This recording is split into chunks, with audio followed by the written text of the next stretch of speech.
Welcome. I'm going to show you how to edit the transparent PNG version of the frame mockup in Pixlr.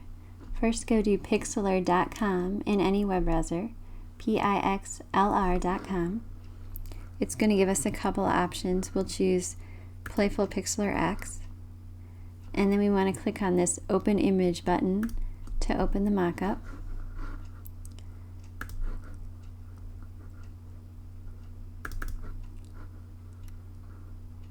And we want to find the version we want to use.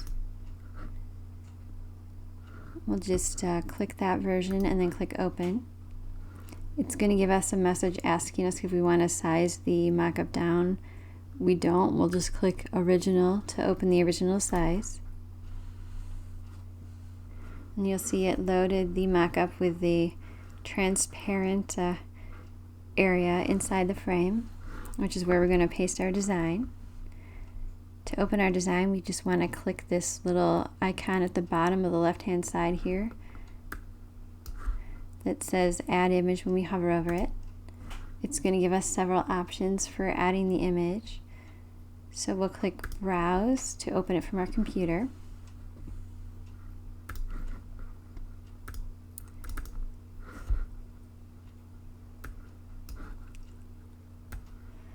And then when it goes to open the image, it'll give us a message asking us if we want to create a new document or add it to the current document.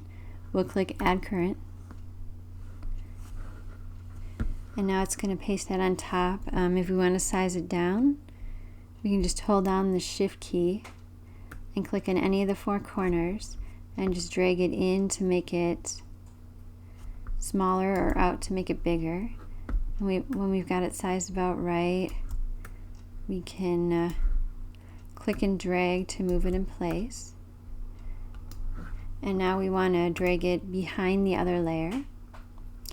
So if we look at the bottom layer in the layers panel here, we see it has a little tiny lock on it. We'll double click on the lock to unlock the background layer. And then we just want to click and drag on the top layer to drag our design underneath the background layer. And now it's in the frame. And we just need to save it. So to save it, we'll click this little Save button at the bottom. And if you want to save it as a thumbnail for use on sites like Etsy, you'll want to select a JPEG.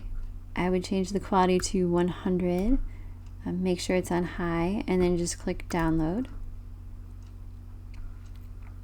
And once it downloads, it's just going to let you know that the image was saved to the default download folder on your device.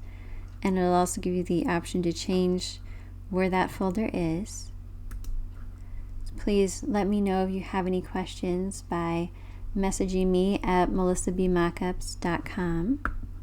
And don't forget to like and subscribe so you get updates to future videos. And remember that this mockup and other mockups are available at melissabmockups.com. Thank you.